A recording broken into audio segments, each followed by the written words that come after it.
We're back. Hello, everybody out there in Black Diamond Footy Land. We are back on the grill. The Bar TV commentary team, the one that, we didn't get fired in 2024 and we're coming back in 2025. So myself, Chop, of course, Ash Disco Borg and Shane, the next step in audio-visual evolution, Darwin.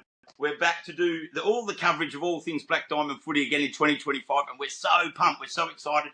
The only reason you haven't heard from us up till now is because we've been slaving away at our desktops and sneaking around to the clubs, checking out what all the inside scoops might be so we can bring you all the exclusives, all the analysis and everything to do with local footy. So if you enjoyed our coverage last year and as well as the match of the round on Bar TV each week, well, good news. We're going to be back bigger around the midriff at least anyway, better and stronger and doing everything we can to raise the profile of the great game in our region. So without further ado, let me introduce my two comrades who have also become very good friends in the last 12 months. Mr. Ash Borg, who's out on the road snooping as we speak, I believe, trying to get inside scoops. And of course, we wouldn't be here if it wasn't for Mr. Shane Darwin, who's actually put us onto a brand new platform, which apparently is going to be sans my technical errors that were so prolific last year. How are you, boys? Great to see you. I missed you. I don't know. We can guarantee that, Chop, because you're already looking a bit pixelated there. I don't know whether your internet's up to speed, but hey, that's a problem for another time. Just rubbish internet connection over here in Kincumber, mate. I live too close to a whole bunch of casuarina trees that block the transmission. But it will get better through the course of the night, I'm sure. And Ash, how are you, mate? You look a bit good stuff. And Ash, sans the technical problem. I've just handballed them over to Ash. Ash has got the tech problems now. Would you believe, ladies and gentlemen, not 5 minutes ago, we were having a 20-minute conversation. We didn't have any hiccups at all. Here he is. He's back again. How are you, Ash Borg? Yeah, great, fellas. How's everyone? Hope everyone's doing well in Cyberland and had a great summer. Whatever you chose to do over summer, hope you did it well. It's going to be a magnificent year of footy. And it's, like Chop said, fellas, it's great to be back and very close to a football season. I can't wait, to be perfectly honest, because I don't know what I've been doing the last 6 months, but it definitely hasn't been sane, that's for sure. Right? 3 weeks. April 5th is a scheduled round one, beginning of the season. And is that a little earlier than most years? I believe we come very close to Easter, but April 5 is the first round this year. I think we play 2 rounds, then we have a weekend off, and then we play another 2 weekends, and we have rep footy. So it's a topsy-turvy start to the year. Mate, I think you normally get one round and then it goes to Easter, which makes it very hard. I'm pretty sure that's what it was last year, the year before, which makes it a bit hard. So at least a couple of rounds, we get to have a bit of a look at what's happening out there and then fill ourselves up with chocolate Easter eggs. Well, the big question is, how many washouts are we going to get this April-May period? Because last year we barely played any football before round about 5 or 6, wasn't it? So fingers crossed this year's a little bit smoother from that respect. Sorry, Ash, I was just going to say, I want to draw attention to the squash out the washout campaign. That was so successful. And Ash and I will remember very well Warners Bay versus the entrance Baddo Bay, I think round 8 or 9, where we couldn't even see each other underneath the marquee, let alone the players out on the ground. And I think I attended 3 of those games last year. So on account of the squash out the washout campaign, I'm going to take that as a victory. I think they're going to play every round this year without any interference from council whatsoever, unless, of course, we have a real Cyclone Alfred or whatever that was, Hurricane Alfred. His big brother might come along and really do us in. But unless that happens, I think they're going to play every game. In fact, I've got a totally new campaign I'm going to push this year, which I'll tell you a little bit later on. Very exciting. It's going to replace squash out the washout. Oh, you've got to. Don't leave the car, as they say on the radio, isn't it? Don't leave the car. Corey's newest campaign coming soon. Squash out the washout didn't unite the entire community of local footy supporters. This one definitely will. Maybe even out. Well, I was going to make a comment there, but now I don't want to ruin it in case if it's your theory as well. But can I just say, I hope we don't have any bloody buys this year in our top grade teams. I hope we've got an even number of teams in our men's and our women's cup. That's what I'm hoping for, because, God, I hate to see those bloody buys in first grade. That gives me the willies. But anyway, we'll find that all out as the season comes out. Have you boys got any inside info on that by any chance? The only thing that I know at this stage is that there could be a Wyong Lake Macquarie merger. Is that men's or women's? But if not, they'll be both in plate. So I don't know how that affects. And that, in women's, and the Maitland have gone down. Okay. Women's. So that's affecting numbers. I think there's more numbers in plate than there are. work Yeah, in right. Well, progress, let's hope hopefully. some of that gets ironed out. I've had a little bit of communication with some of the top brass at the Wyong Lakes Football Club. I know a lot of people were enthusiastic to find out whether they might have a men's team to go up. I don't know whether to say what I know already or if it's common knowledge or not, but bugger it. I've never shied away from controversy before. So, no, Wyong Lakes, unfortunately, aren't going to go up into the men's competition this year. They were hoping to recruit a couple of extra key personnel in their playing roster. That wasn't able to eventuate, unfortunately, so they're going to run around in play again for one more year. Do we agree with that or not? I know that's probably a personal decision. Personally, I don't think so. I would love to have seen them challenge themselves and get up into the senior men's and make it an 8-team comp. They were good enough to win a premiership last year, and just on the day, on their particular day, weren't able to pull it together. But I think they're ready. They need to go up there and help the lower sides in that top tier have some more even competition. So it would have been great to see them. They've decided not to. So not sure where Lake Macquarie are at. Of course, they were probably the other contenders. But I don't know. Maybe we can encourage them over the next few weeks to take that bold step and even it out. Yeah, maybe Nelson Bay might give themselves a go as well this year. They've recruited pretty well and got a women's team this year, which is fantastic. First time in a while. Remember, I'm very knowledgeable, or remember quite well actually, the Nelson Bay dominating in the first couple of years of the women's football in the cup, and then they just dropped away. And it's good to have them back in. Good to have them back in the comp, even if it's grade. Gives them an opportunity to see footy again and build those numbers back up where they are at the Marlins. And two teams up there too with the power, having the power and the Marlins. That's great for that whole Port Stephens area, isn't it? To have a couple of female teams there, really good for the sport. And hopefully we get a Battle of the Bay happening up there at some stage during the year, because that'll be a good one to watch. Great game, and also the first ever men's team. Been a massive work in progress there at Ferradale Oval there in Madawi, so it's been a great effort by. Mate, that's really exciting because that's genuine expansion of the competition in the senior grade. Now, that excites me seeing that, and that there's only forward movement to happen. It's a growth area up there in that Port Stephens catchment. I imagine there's a lot of people moving away from the cities and going for their sea changes. And if you're going to go anywhere, there's no better place than around that Port Stephens area, I reckon. So we're probably going to see. Wyong also is experiencing a growth in just the development of just the community area and the residential area. So people are coming into those areas where we want to see first grade clubs step up. We want to see those where they're sitting in plate. We want to see them come up into cup as soon as possible. And there's a bit of growth going on in the region. So it's only a matter of time, I think. And not that we want to see us poaching from other leagues or anything like that, but I know the North Coast League, the premiers last year were. What's the next port up from Port Stephens? I can't remember it offhand. Is it? You probably got Foster Tuncurry up there. I don't know whether that's too. Well, is it? All right. I know they won the premiership last year in the men's first grade in the North Coast Premiership against Coffs Harbour are usually the more fancied opponents out of that. So they've done very well. So we're seeing a growth in football standard and participation all the way up in that North Coast, which is very exciting. One area that does need a little bit of a shout out is out west. Muswellbrook Cats trying to field two teams this year, a men's and a women's. They are struggling for numbers. So if you are watching this or listening to this, wherever you are and you're out west and you got a bit of free time on a Saturday, get yourself on the list for Muswellbrook. It'd be great to see them having both a men's and a women's team this year. It'd be fantastic. We know they dipped out last year through numbers. It'd be lovely to see them come back in too. So if you know anyone that lives out that way or you live out that way, give them a nudge. Registration fees are dirt cheap. I think it's $60 for the year, and you get your playing kit with that as well. So what a cheap way to spend a bit of time on a Saturday afternoon and build some good camaraderie around it as well. So if you know anyone out that Muswellbrook area that's looking for a game of footy, both the men's and the women's sides are looking for players. Muswellbrook Cats just denying the inflation rate and the cost of living crisis and just making it affordable for everybody to play footy. I might sign up with them just for the sake of saying I'm still attached with the football club.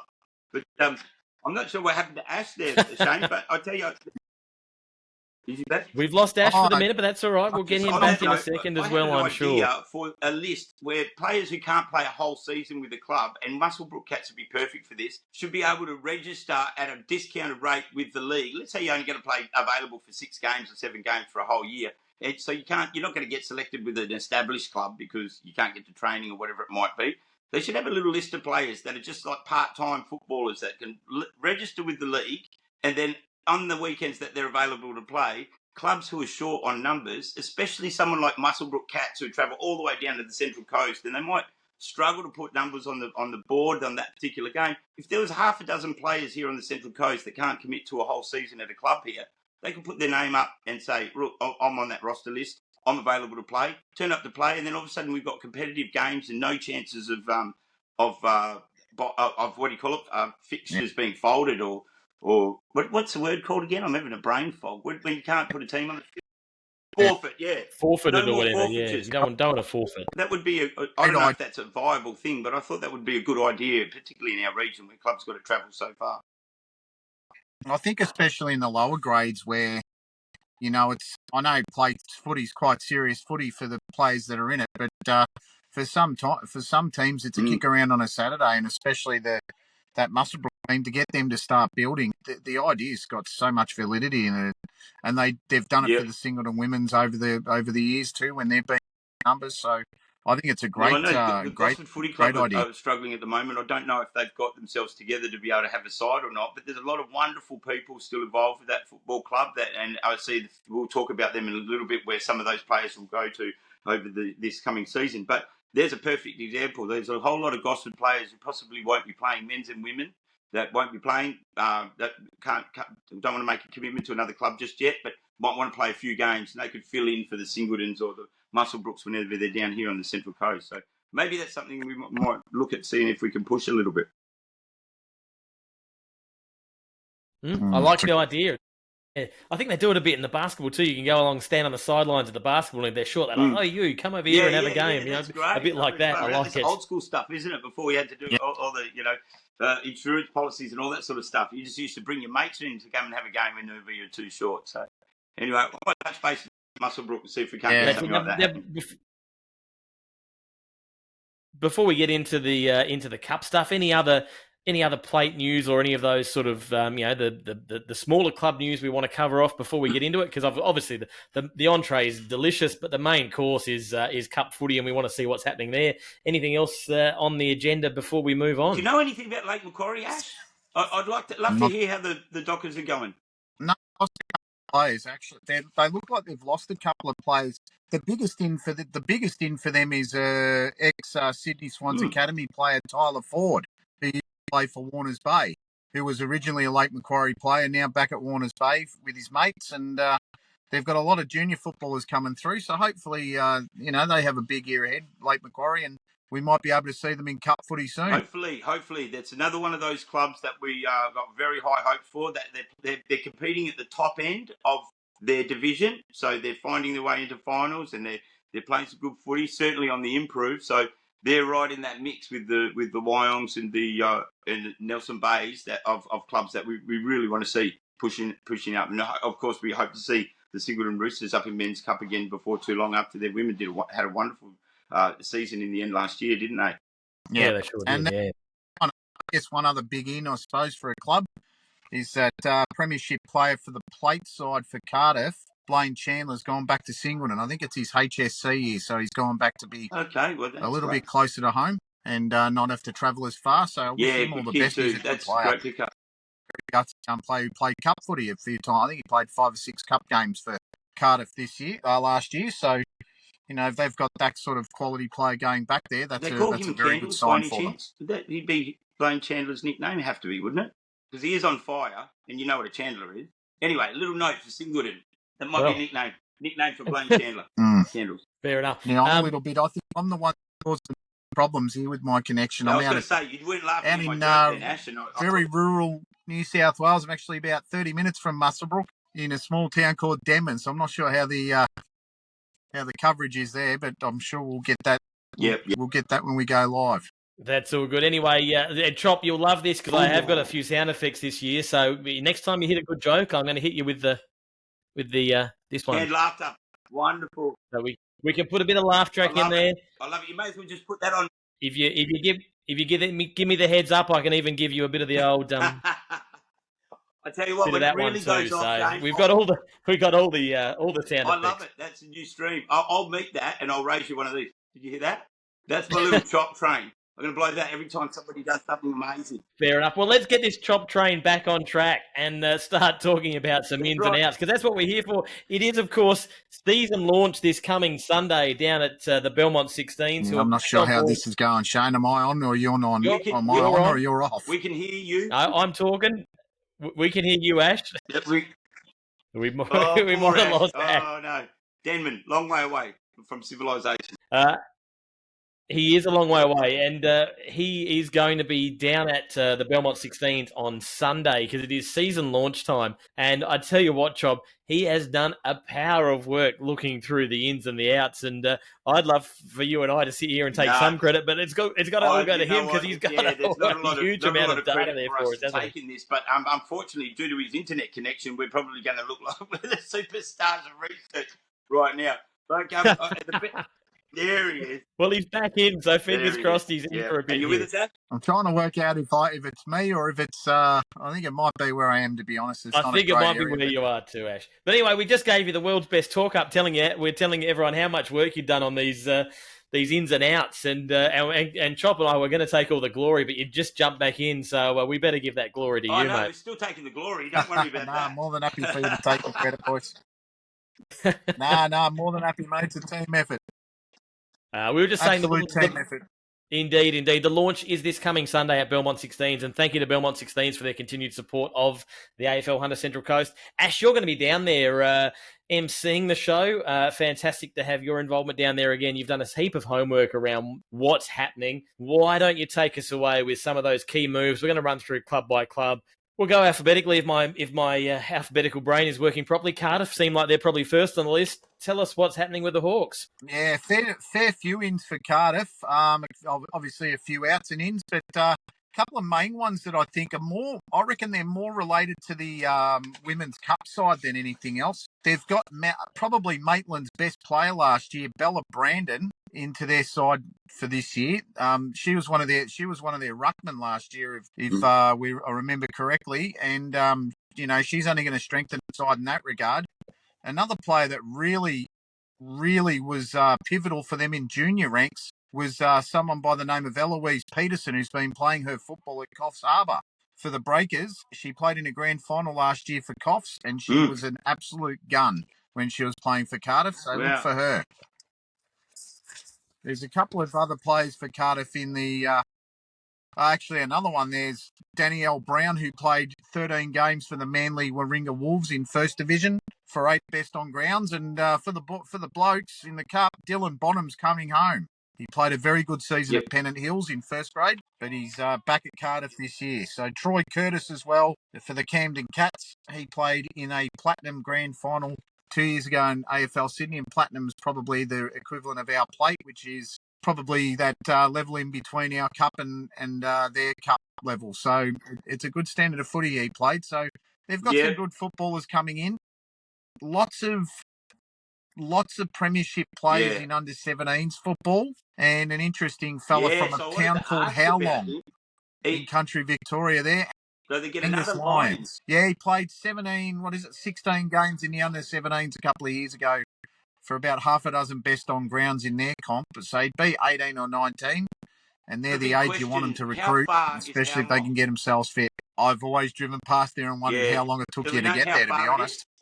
Like it's in all seriousness. Where is it? I've got no idea. How long? Where is it? How long? Gosh, where to describe it? It's before. I'm pretty sure it's before Albury. Right. It's about half an hour, I think, 30 minutes, 40 minutes before Albury. It's going towards some good footy territory down there. In between Wangaratta and Albury. Football pedigree down that direction, so it's good to hear. If they're coming from that sort of southern region of New South Wales, that's exciting to know. And, of course, he's another Lion, so he'll join Xavier as another lion at the Cardiff nest, which is virtually turning into a pride with all those lions there, isn't it? What I'd like that's right. And there's another junior that's come on. Cardiff is they're an absolute football factory, aren't they? And when you look at some of the names that we've already seen, a lot of them in senior footy that are transitioning from under 17s footy, which is, we do it tough here only at topping out at under 17s and not having a 19s or a Colts competition. Those 17-year-olds become 18-year-olds and have to play senior footy if they don't go elsewhere. They have got a huge amount of really great, talented players, premiership footy players coming into their senior ranks. And I dare say from their list that are doing that, there's another club that's done a really good job. They're really managing their kids well. That age group is under 17s, I think, is arguably the second most important division in a club's football catalogue to look after those transitioning players. Looks like Cardiff have been getting that right, and they're going to see the benefits of that to prop up an already very strong grand final playing side. And I dare say that's worth 3 out of probably the next 6 years, 3 premierships in the next 6 years, I would suggest. That sort of successful transition of junior players into your senior ranks. Yeah, and listen, Bonnie Swan and Max King go up from juniors to seniors, but they do lose Tahi Brain, who's been given an opportunity over in South Australia, and all the best for Tahi. Fantastic player. He's one of our favourites, I think, amongst the commentary team. So going to be a shame to see him go. But on to bigger and better things. Is that what we're saying? Yeah. No, that's right. No, you take an opportunity like that every day of the week, especially if you're sure. That's what we want to see. Level. That's exactly what we want to see. Even if they go back, and look, there's a few other clubs that are going to be the beneficiaries of players coming back, which we'll talk about soon, coming back from experience in greater leagues. They don't come back worse players. They come back much better players, and that invariably increases the profile and the standard of this league, and will not only attract more players back, but it will make more people want to be a part of it. And that's kind of exactly what we're trying to help achieve with building the profile here with what we're doing. But this is great. I love seeing that it's not a failure that they're not still playing in Sydney or elsewhere. They are bringing back a wealth of knowledge when they come back after the experience, and I love it. Are you about to blow up, Ash? Yep, for sure. He's going to self-destruct in 5 seconds. I think I'm blowing up. I'm going to spring a little challenge on you. We've heard some names go in and out there. We'll do it thumbs up or thumbs down. As a whole, are Cardiff given the thumbs up for their ins and outs, or are they the thumbs up? Ooh. In 3, 2, 1. Oh, yeah, 3, 2, 1. I'm going thumbs up. Ash, thumbs up or thumbs down? He's a thumbs up as well. Well, there we go. Cardiff already a strong team. Obviously, 2 grand finalists in that Cup division last year on that that great day at number 1. So if they've got the thumbs up, lots to bigger and better for them. Moving on to our next club. There's going to be an amazing amount of spirit, I think, in that club. They're going to show some great resilience and some the ability to bounce back from a difficult time at that club. And I don't know. I think that's worth 5 new players anyway. So you add all the extra ones in it. I'm really excited for them. I'm looking forward to seeing what they produce. Yeah, and what they've been through over the summer, you wish them only wish them every success in the world, Cardiff. Absolutely. Yeah. Lead up with the next club. Moving on to Killarney Vale. Ash, what are your key ins and outs from Killarney Vale? Have we got him there, Shane, or should I try and roll off there? Oh, you're back. I think I'm. I feel like I'm on. Yeah, you're back. I'm not. You cut out.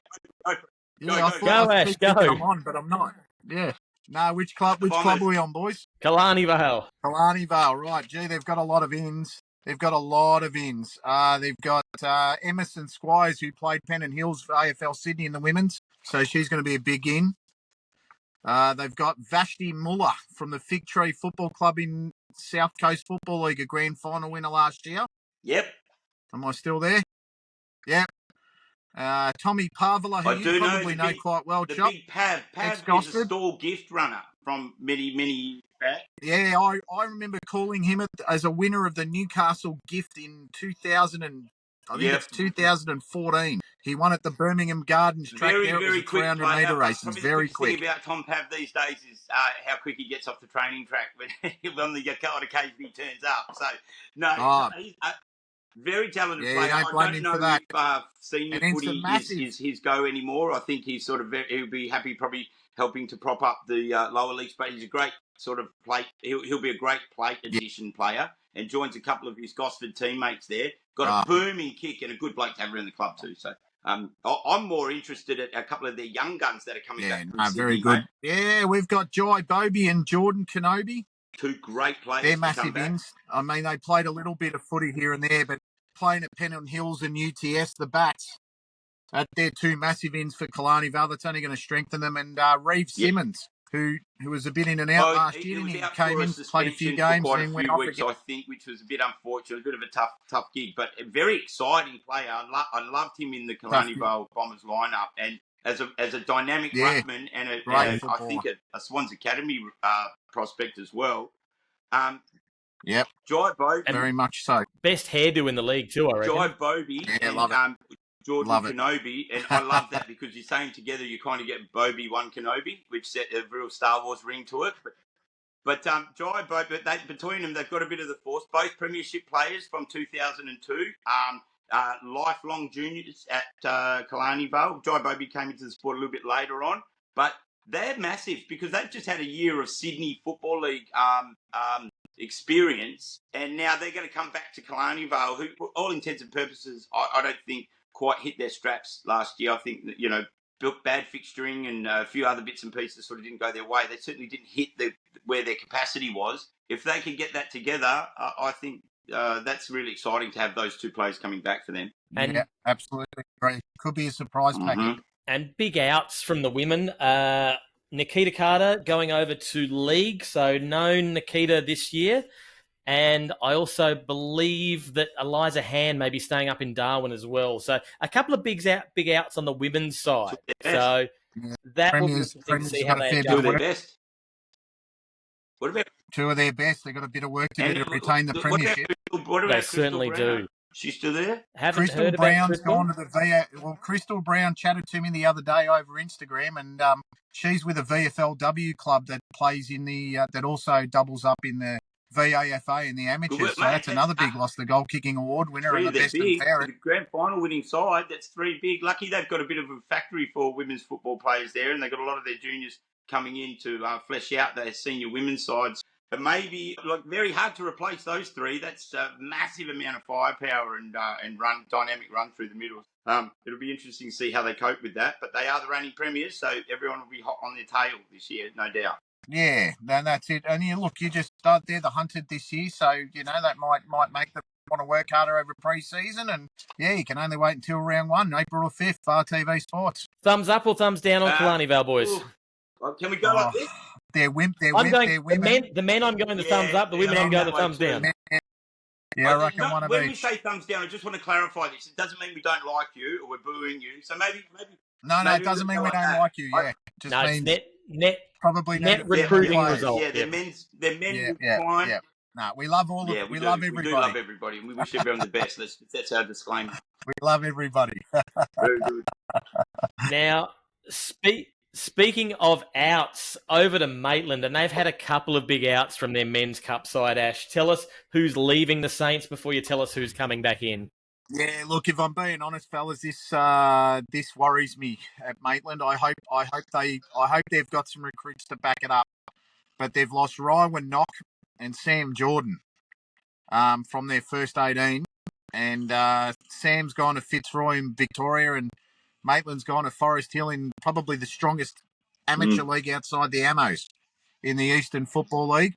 So they're big losses. They're massive losses. They're both rep players, weren't they? Yeah, top players too. Really good ball winners, and Sam off halfback, just very dangerous. Mate, Sam Jordan, part of the leadership group. Worked his way into the very, very finest players in the league last year. I thought he was just wonderful all year, and a representative player, of course. Ryan Knox is an upcoming superstar, and poised, ready to be part of that brigade of young, early 20 players that could really help Maitland keep moving forward. I'm looking on your list, mate. Is there a return of a very good player there? Yeah. Sorry, yeah. So I know we were going to cover the outs first. Yeah, we hope that he's gone back to Maitland, Xavier Russell, because Xavier Russell would be a magnificent pickup if he was able to come back. Played at Lavington last year in the Ovens and Murray competition. So that's one of the strongest country leagues in New South Wales. So if he's been playing there, player is there at the moment too. Absolutely. And with losing Pat McMahon last year too, who was a bit of a synonymous with the Maitland Saints, of course. They were on the move. They looked like they were heading in the right direction. They've got a new coach, of course, this year. Their senior men's. But that's some tough losses. That's really hard to recover from, isn't it? Yeah, it's a big loss today, and even the women have lost their coach. They've gone down a plate. They've lost probably their best player in Bella Brandon. So yeah, they've been sort of hit quite hard too. But they've got Scott Ellis coaching them, the women's, and Scott's a former VFL footballer, and he's got some smarts as well. On the paddock again? So he's definitely someone who's that Scott. So no, he'd be probably 40 odd. But I think from memory, he played VFL footy. I'm pretty sure his brother did get a too. run. Yeah, he's a good player. He's a very good player and a very good coach too. My daughter was very lucky that she got coached by him too, playing under 16. Good coach. So hopefully he can steer the ship for the plate side. They did. Yep. I heard they did quite well at the Bush to Beach on the weekend too. The one that the competition at Singleton knocked off last weekend. So they did all right. They didn't disgrace themselves, and all the best in the plate comp. Yep, and listen, shout out to the Maitland Saints. They've got a new logo, new jumpers, and the club room development start. If they haven't already knocked down the old ones, they're very close to knocking down the old ones. So exciting times out at Maitland. Thumbs up or thumb down. Listen, boys, for me, I'm going thumbs down on their recruiting. They're too bigger out with Sam and Rywan, unfortunately. I think the boys could really struggle to go up the ladder this year, which is a real shame because they were looking like they were poised last year. I reckon their girls might go up though. I think the girls might improve. Well, they've dropped the grade though, Chop. So I don't know whether you can classify that as going up. My apologies. You just hope they can be competitive in plate, and I think they will be. It'll just be very difficult without Bella Brandon there. Oh, sorry, mate. You're breaking up. I don't know if you're talking or not. Sorry, mate. I didn't hear what you said at the end there. No, I think it's your end this time, Chop. You're very choppy. Pardon the pun. Can you hear me now? Am I good? Good now?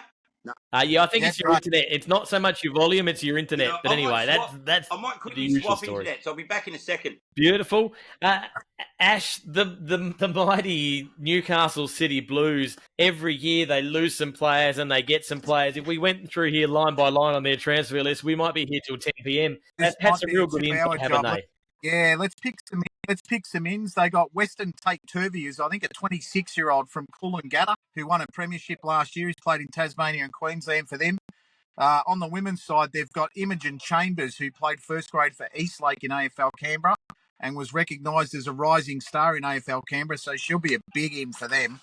If I turn the page over, excuse the noise, Liam Lupton's going to be an interesting player. Played in a grand final in Canberra last year in 2024 and was a former NEFL player. Described as an athletic wingman who has a genuine speed and an appetite for contested footy. He'd be about 30 years old now if I'm adding up right, 30, 31.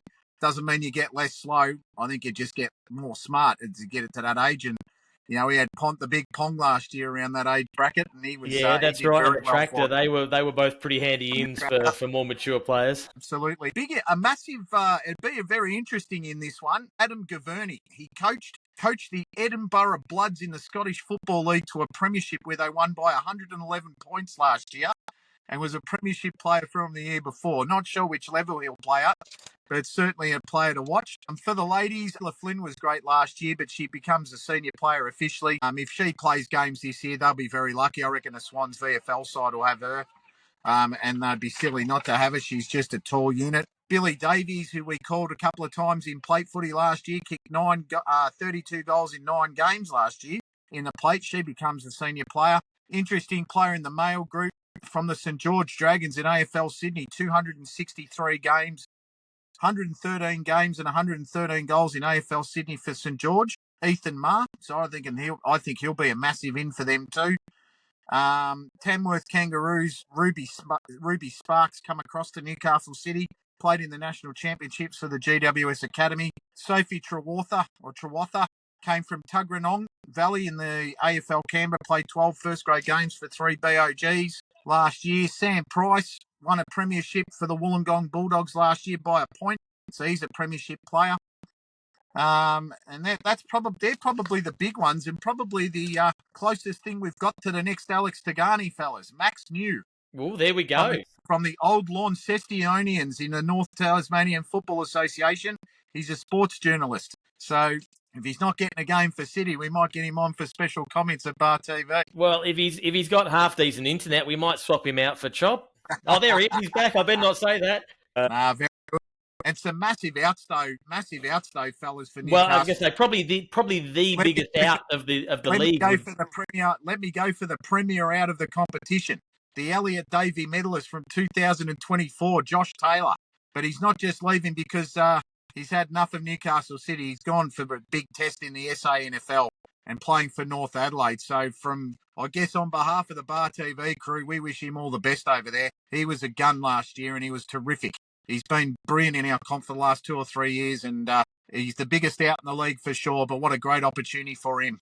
And you only wish him all the best in that comp. Yeah, 100%. A bit like Tahi Brain getting the opportunity to go over. You love seeing players like Josh get the opportunity, and especially at the SANFL level, that's a really good level for him to go into. And hopefully that's a stepping stone into AFL if he gets that opportember too. He's a great player. Never know. And some other outs for City as well. Hugh Blanchfield played in the Premiership last year. Kaya Bremer, who I believe played Premiership footy.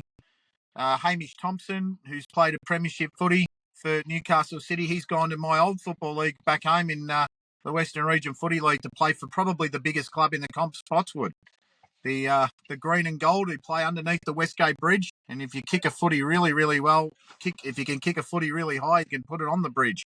So it's a very interesting in. Wish him all the best at Spotty because they're a great club. Terrific club, actually. Yeah. A lot of wonderful memories umpiring. I'll tell you and what, also though, for the... sorry, go on, Ash. Yep. Yeah. No, you go on. No, you're right. And also a massive one for them is Claudia Gray, who's going to play AFL Sydney footy for Sydney University. So that's a big one too. Also for the women, Chloe Howard, who played in their premiership side, I believe, and played last year in the cup team. She's gone to Queanbeyan Tigers in AFL Canberra and has already played in an invitational, so she's a big out too. So they've lost a few, and they've also got a few back. Whether the few that they've got that's come back measure up to the people they've lost, you can only wait and see, isn't it? That's it. I'll make a prediction. Looking through that ins and outs list there, I mean, this is the time of year where I think, with all due respect to Newcastle, because they were wonderful last year, and I know how much we all know how much we enjoyed watching the play, and especially the way some of their new recruits from last year, obviously the big Tractor and the big Pong. We love those guys in the side, and we'll send Woody back, and the list goes on. They can afford, they're the one club that can afford to lose the consecutive Rising Star and Elliot Davey medalist over the last 2 years. They're going to lose that player, and so, arguably the best player in that competition, certainly as far as the umpires saw it anyway, and it was such a deserving winner. But Newcastle City are the one club that can absorb that. They can afford that, and even with losing 2 or 3 premiership winning players, we saw the likes of Gilmore when he came in and played from their plate side, and Ruben Miller when he came at the beginning of the year. Plate players from the year before or even earlier on, they come straight in and they just fill a spot, and they have an impact immediately. So Newcastle City, by virtue of the demographic, the gene pool that they have access to, and the virtue of them being such a great club cultural-wise that attracts players, this is the time of year where much of where Newcastle City are going to be for the rest of it, we get to see on display. And you can see there's players coming in from some great leagues around the place. Where they're at as players, we will have to wait and see. But, look no further than Jordan Deere and Jason Pongrasic from last year. Wonderful recruits, great football people, good blokes, and immediate impact. Newcastle City, they're going to be hard to beat, even losing the Rising Star. Every year, great players from Newcastle go find opportunities elsewhere and make their mark. We've been seeing it since way back when Jason Kalupas from the early 2000s, one of the best players we've ever seen. He was around for a couple of years and disappeared, and they've just they have that Newcastle transient population. They're going to be up amongst it again, and I can't wait to see what presents they're going to get from Father Christmas this year in terms of players. There's going to be some good ones. Yep. I'm going to go thumbs up for them. I think they've got some big outs, but I'm thumbsing them up. I think they'll bounce back. Terrigal Avoca, Chops Old Stomping Grounds. They've got some big ins too, Ash. What are you liking there? Huge ins. They got, I don't know how much you know about him, Chop. I reckon you might know a little bit about Nick Gooder from Old Haileybury. Played B grade in the Victorian Amateurs. If you're playing at that level, you're going to be very good in this comp. Yeah, good player there. They picked up some a little bit of gold there, I imagine. Little under the radar too. The Terrigal Panthers always been very, very good at keeping their recruits under wraps and unveiling them closer to the season. So there's actually a media ban on me going anywhere near Hilton Moor at the moment, I think. So I've been trying to jump the fences there. They're not very high, but I'm only short, so I can't get over them anyway. They've done well, the Panthers, again. And they're going to hate me for saying this, but off the back of Gosford's collapse and Baddo Bay's inexperience in top tier, they've been the beneficiary of a couple of great players that hopefully, if they fit into the mix there at Terrigal, will have an impact there straight away. Nick Gooder, can't wait to see what he brings. Great last name, Gooder.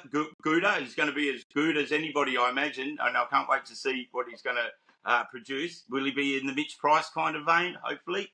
Certainly the Terrigal Panthers will be hoping so. They pick up, Caden McNamara signs over from a junior to a senior. We already saw what he did last year. He's superb.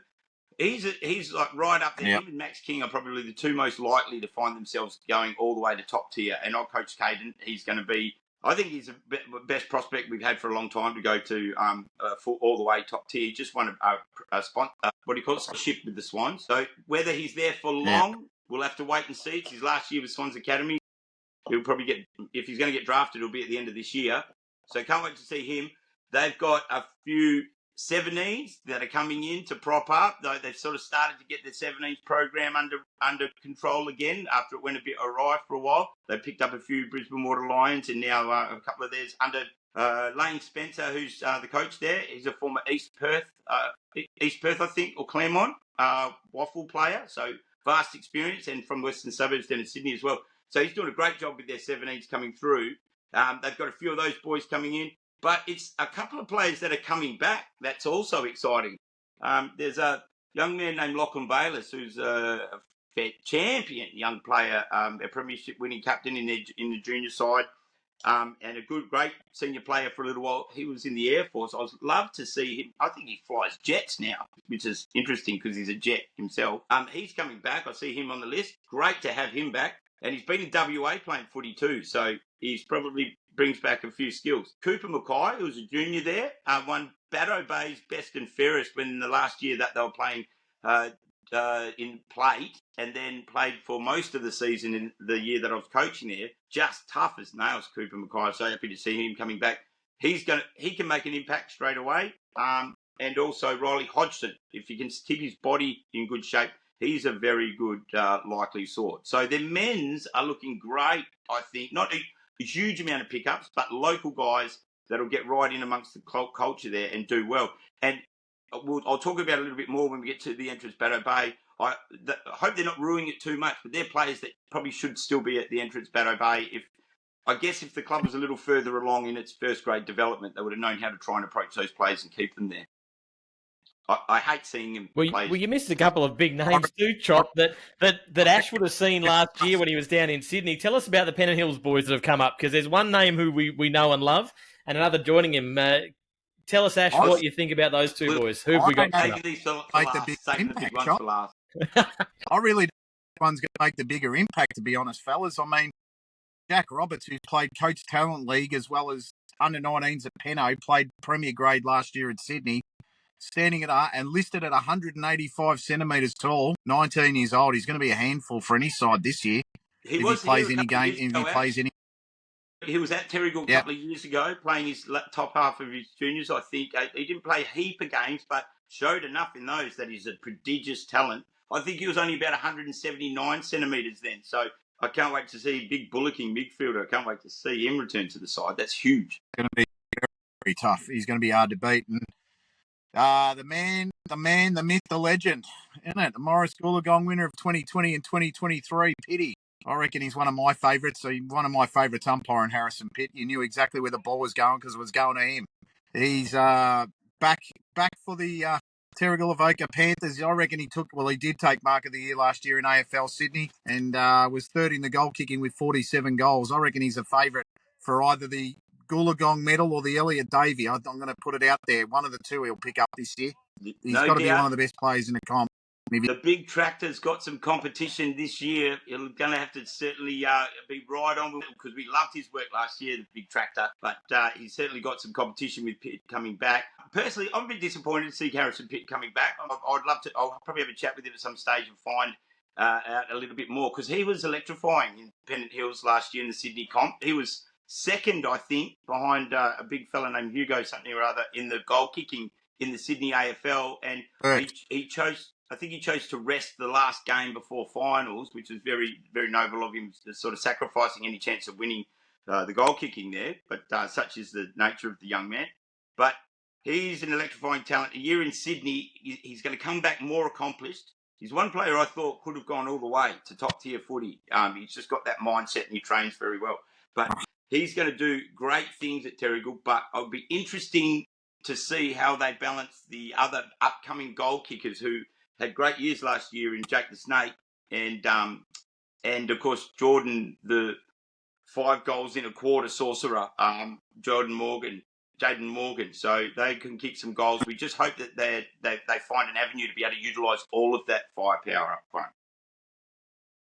Well, if anything, Harrison takes away the best defender. So those other guys, I think, are going to thrive. If they get anywhere near the ball, they're going to be dangerous. And listen, when I saw them walk off last year off the preliminary final, I thought to myself, this could be the end of the Terrigal Avoca dynasty. Yeah, we saw those 12 years of, grand finals, and they missed out last year. And I thought, geez, they looked a bit slow.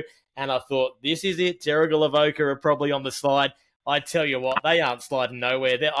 I'm going to get out my pen. I'm not even going to use pencil. I'm going to pen them in to be playing in the grand final this year. They look solid. If you're thinking about recruits, goodness gracious, they've got probably 2 of the best, or maybe 3 of the best. In the whole list. They look ready to go. It'll just be how they've trained over pre-season. Yeah. The interesting thing is that... Sorry, Chop, last thoughts on Terrigal before we move on. Yeah, sorry. It looks like they haven't lost any. One thing I think we saw a little bit, though, that there's still a bit of age in that list. There's a lot of superstars that are still in amongst it that they still rely quite heavily on. So I think that could hamstring them to a certain degree. And there are a lot of players that have come in from a lot of different places. And when I watch them, I see that working against them ever so slightly. So I think they'll have to be at their very best to make a grand final this year. They're certainly capable of it. And I don't think Harrison Pitt is the Band-Aid solution straight off the bat. He's going to be great for them, but I think they need more than that. Exciting to see those young players come back and be back part of the club. And so they'll definitely be in that mix at the end of the year. Panthers supporters, address your hate mail to Chop. Leave Ash and I out of that one. You always thumbs up for me. You always adjudicate something you love a little harder than everything else. So that's all I can say. I know, Chop, I know. But you know what? It's look, a love fellas, I'm really sorry. But I know they think I've got going. But thanks, Ash. You've been outstanding as always. The other two, but look, pretty happy with the entrance. Batter Bay have tried their best to make some recruitments, and Warners Bay are a bit up and down. I was talking to Nathan Harkness the other day, and he's optimistic, but they have lost a couple of players, as I'm sure you'll read through the notes. We'll get them very shortly. Yes, yeah. No worries, everyone. We'll see in a week or two, and we can't wait to get back for the footy. Oh, we're losing damn straight. Ash. Thanks, Ash.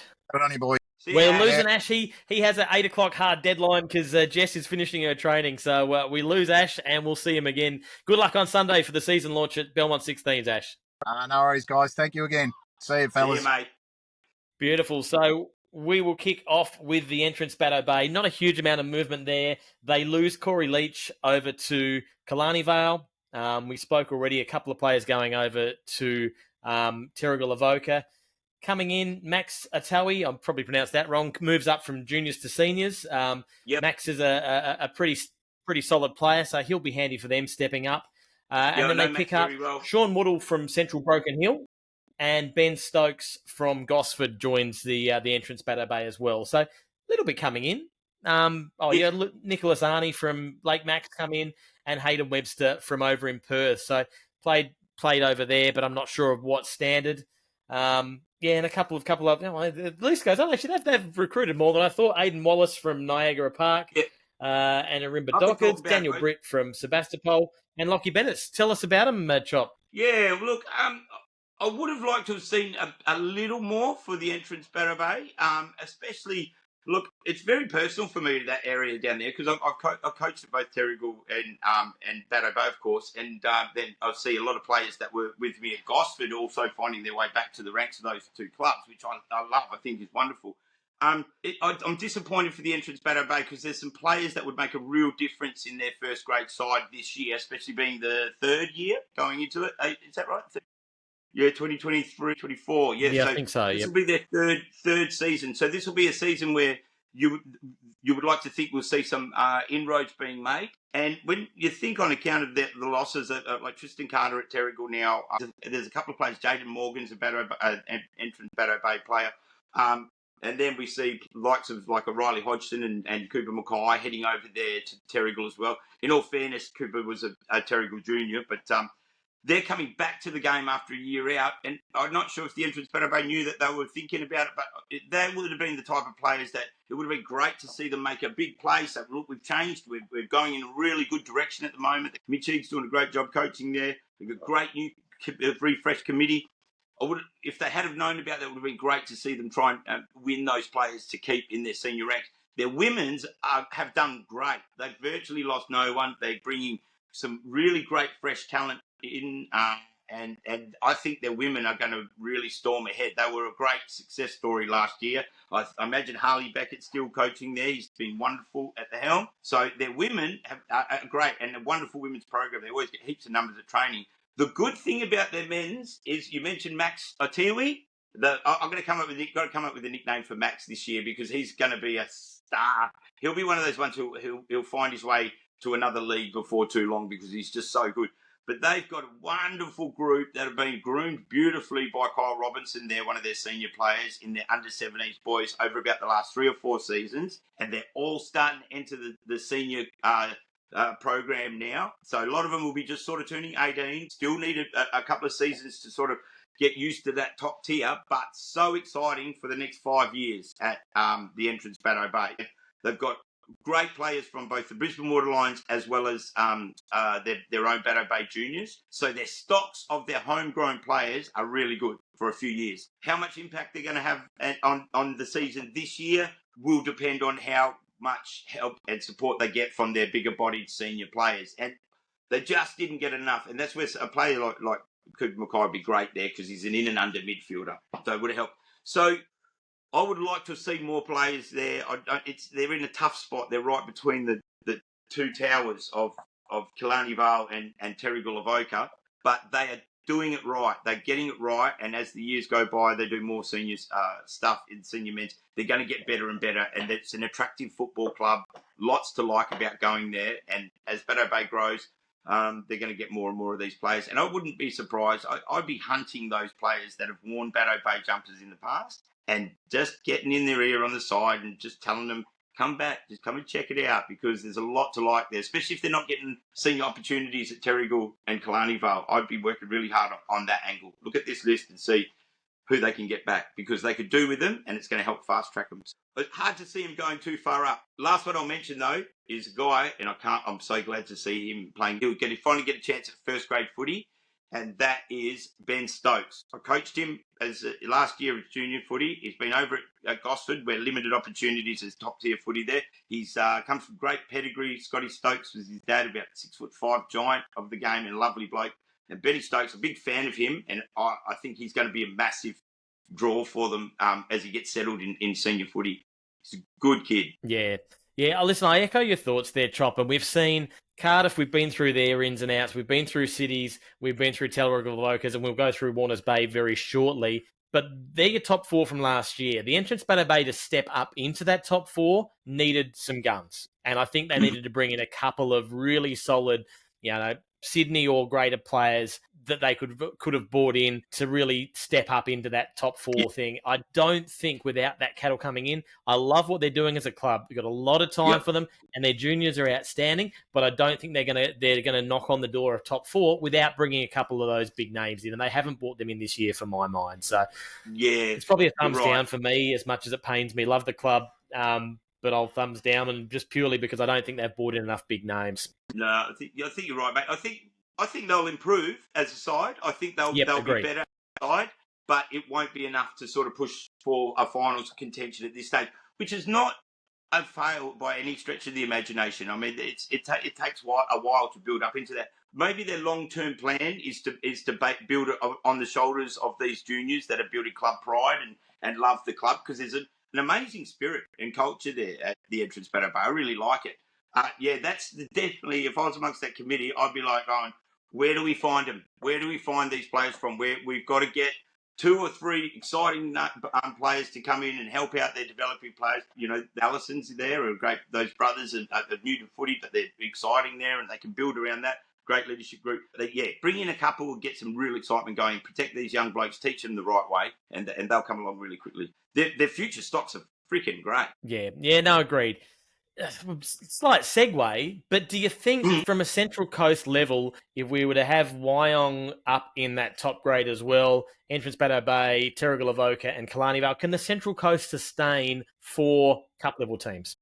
Yeah, mate, 100% it can. And I'll say it like this. If the disaster that happened at Gosford, which it didn't happen, and it didn't have to happen, it's really disappointing that it did, we would have that right now, because we've got Gosford players playing at Killarney Vale, like a good, healthy contingent of some of the better players on the coast too, playing at Battle Bay, at Terrigal and at Killarney Vale. And we're seeing numbers, participation rates are growing. If Gosford were able to sustain itself, they'd be in amongst that top tier of the competition now and doing well. And it wouldn't have overly affected the other 3 clubs too much at all, and we would have still seen things sort of go the way they are. And there's still a lot of those players who are lost to the game because of that disaster, to be honest. 100% it can sustain 5, because Wyong ready to come up now, I believe. And the best way for the game to move forward the way we want it to is not leave 1 or 2 clubs squandering at the bottom of top tier. That's wrong. It's wrong by the clubs that are doing the right thing and competing in the top tier. Let's say that, you know, I don't want to put the kiss of death on them, but let's say we find Maitland, who look like they're going to do it a bit tougher this year, and Battle Bay has those sides that are sort of towards the bottom section. If they had another 2 sides to come in that they can be competitive with, and they might win or might lose, it just stabilises them for the next few seasons to come. If they get flogged every week, or Nelson Bay as well, bring them in. If they get flogged every week and they've only got a chance of winning 1 game and they're going to get that fixture 2 times or 3 times in a season, that's the sort of thing that can lose players. That's the sort of thing that's made some of these players who are at Terrigal or Killarney Vale now not stay at the Entrance Battle Bay, because, you know, they want to enjoy their footy. So it's a tough ask, and I think the league's got to be more responsible for that and actually say, you've been successful enough, you've had your chances in second grade, now do the right thing by the whole competition, do the right thing by the game, and get up there and help foster it right across the board. Because you can look at it like 2 separate competitions in a way. You've got your bottom 4 and your top 4, and the bottom 4 are competitive. Top 4 are probably going to fight out for a premiership cup, but at least they know where they're going to aim for and where they're going to go to. So that's what I think. That's fair enough. Moving on to our final club for the year, and Ash just mentioned he'd been speaking with Nathan Harkness, who is back to coach again this year. There was some a little bit of toing and froing there at the end of last season where the club put up a Willie Woney, and I'm really happy to hear that he's a Will, and he's bringing the big dig back alongside him as assistant coach too. So super exciting on the coaching front for Warners Bay. Nathan was speaking with Ash and was a little bit worried about some of the outs. So I'll start with the outs, and they're 2 big ones for Warners Bay, unfortunately. Joe Harrison and Brady Sweetenham, fantastic players. We've lost a small forward, and we've lost a Joe Harrison, who is just an absolute gun, going on to bigger and better things. Potential AFL player there. Sorry, 100% agree. So they've lost a little bit, but listen, they haven't been sleeping on their laurels. Great, I think they had a great recruiting year last year, and we saw that by the fact they got themselves into finals after a couple of years out of it. They had a booming second half in that elimination final, and I tell you what, if they'd turned the switch on a little bit earlier, they would have run over the top of Terrigal Avoca there too. So I think there's a lot of upset. They've brought in a couple of good players. Max Quinn comes back in from Manly Warringah. Riley You reckon? Hawes You reckon there's a bit of you reckon the co-coach has had a little bit of influence on that one, mate? could have been because of the Big I hope Digger, so. former Manly player there. So Max Quinn comes in, and Riley Hawes comes back in from Pennant Hills as well. Couple of big ins. So we've got a couple of big outs, but on paper, a couple of really good ins as well. Yeah, mate. Riley Hawes, I remember being lucky enough to, I think Bar TV covered his very first game, maybe, or might have been his second game, and I had him picked right from the start. He was a gun. He came over from rugby league, I think, and took to it like a duck to water. Very capable player. The year in Sydney would have done him the world of good. He was a rising star. One round, I think, one of the rounds last year for Pennant Hills, which is a great nod. And Maitland Jr., so it's a shame Maitland weren't able to attract him back to there. He obviously was to go to a club, wants to come back to a club that he feels is on the move and going somewhere. So doesn't mean he won't find his way back to Maitland at some stage. Who knows? But that's a big pickup, and maybe somewhere close to a replacement for Joe Harrison, who didn't play the whole season. He was with I think Swan Studios or something earlier on in the year, but certainly made an impact when he came in the back half. So another player we love to see not here in a sense, because we want to see him achieving great things outside of it. Does our league much better. We're better off for seeing those players go to bigger and better things, and whether they come back or not doesn't matter. We can at least brag that this is where they started. In amongst this crop is the next Isaac Heaney, isn't it? That's exactly right. And on the women's side, we saw Amy Pittman have her first year down at Warners Bay last year. Laid a really solid framework, I think, for the Warners Bay Bulldogs, the women's team. They get a couple of ins. They get Maya Gallagher, who comes in from the Gunnedah Poochette, so she's used to wearing the Bulldogs' colours. I don't know whether wearing the colours makes you better, but she played in a premiership last year, so she'll give a little bit of experience to that team. They were a fairly fresh team, and obviously with Amy there and now Maya, that helps them. And they get Zara Tulipin, who comes from St. Ives, who played under 18s last year down with them. So, a little bit happening in the women's front there as well. Yeah, definitely. Look, they've got a lot of new players on both in the women's and men's. It's just the question mark is on how quickly they can develop as players, because I think a lot of them are either juniors coming in, which is another credit to the Warners Bay Bulldogs, another club that's really looking after that transition age group. And I can't say it enough. It's just the second most important age group in a club, I think, and seeing them look after them and nurturing them and getting them into their senior side is really important for them at the moment, because they are on the march, the Bulldogs.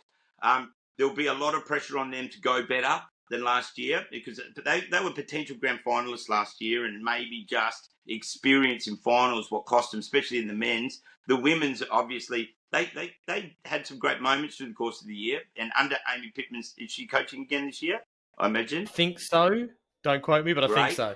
That's excellent. They got some Jasmine Wellings there. They got some great girls in amongst that group. So the girls are definitely going to improve. You can just see how many juniors are transitioning into senior footy in the women's. That just says there is no doubt their women are going to go that way.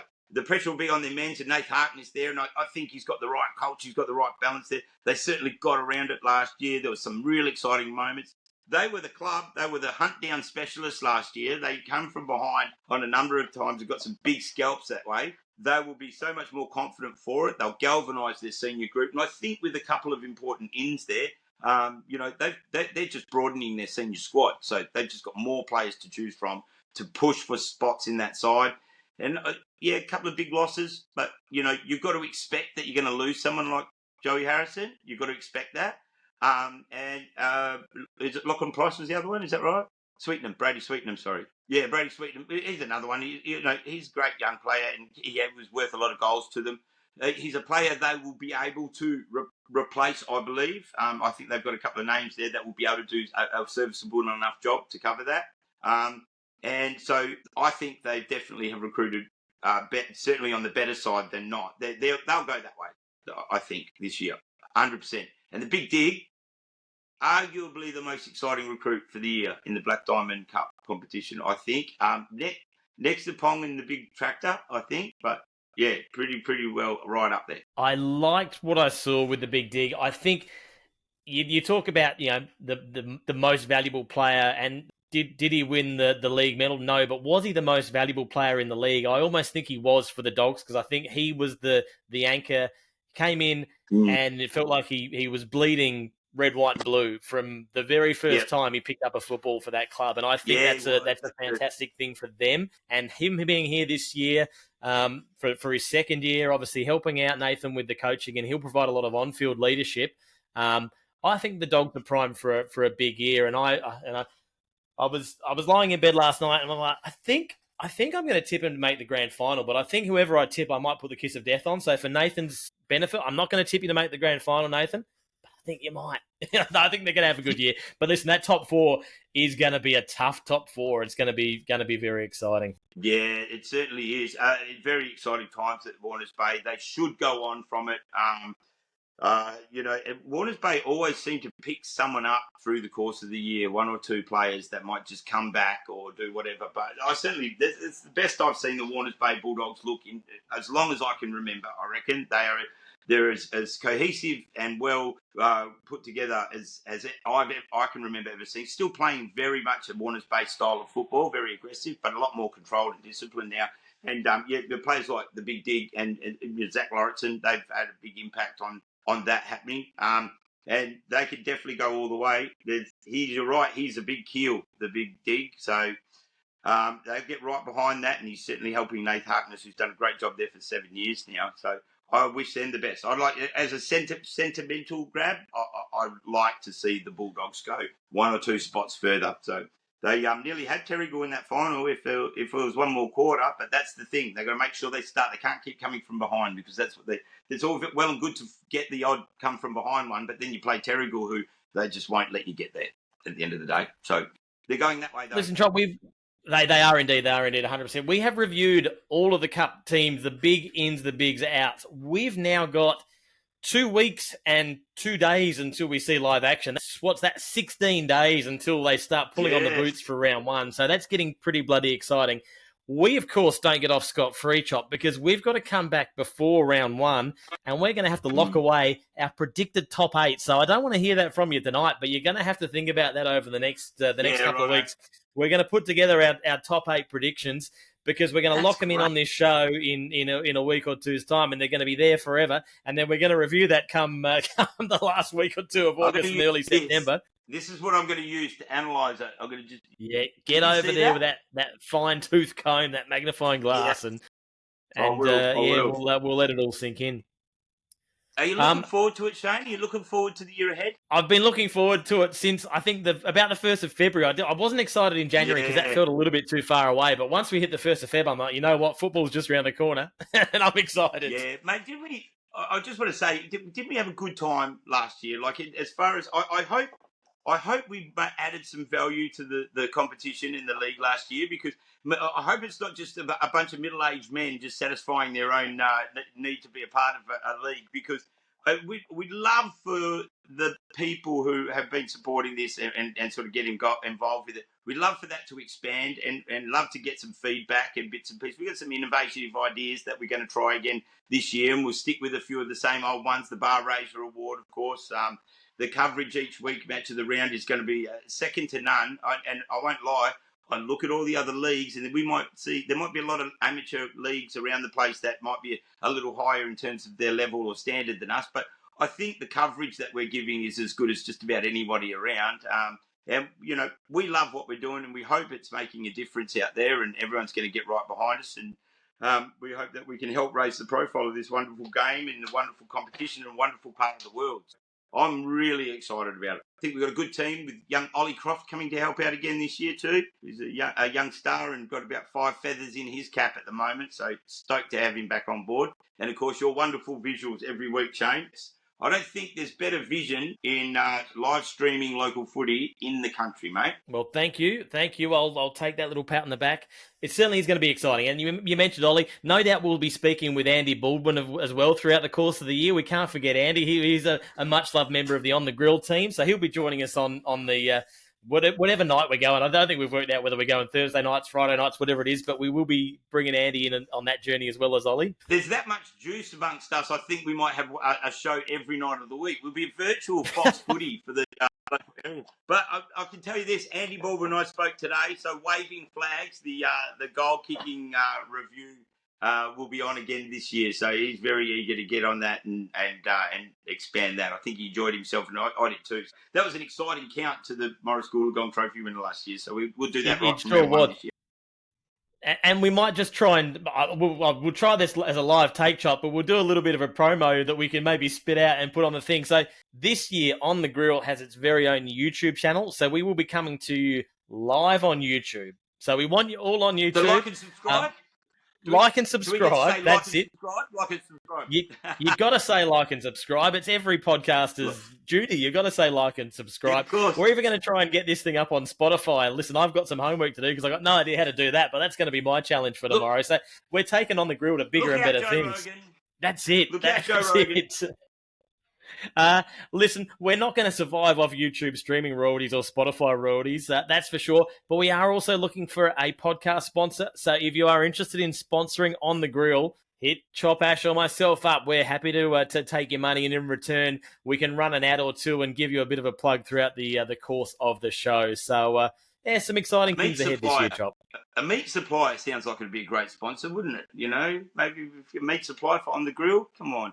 Surely. On the Grill, yeah, that's right. An internet supplier for your place so we can get you... Yeah, Apple. Could Apple please give us a sponsorship? That'd be great. Anyway, Chop, I'm going to have to love you and leave you. We're going to wrap this thing up. I've got some duties I've got to attend to. It has been an absolute blast getting back on with yourself and Ash as well. So I'm excited for this year ahead. I'll leave you with the final thoughts, and then we'll get it wrapped up. Oh, well, the final thoughts have simply been this. Enjoy the last few weeks. All the club members and players and administrators and coaches and supporters and fans and sponsors, all the people that make footy what it is every year.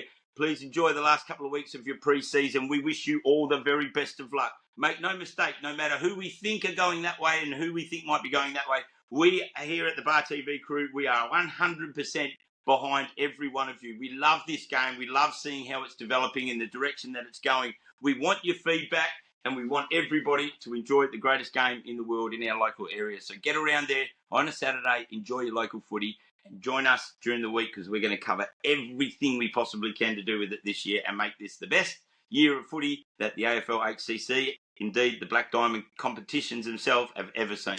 We're really looking forward to it. So let's go. How good is footy? Love it, Chop. Good night, well said, mate. Thanks for joining. Good night. Good on you, Shane. See you, mate. See you next week.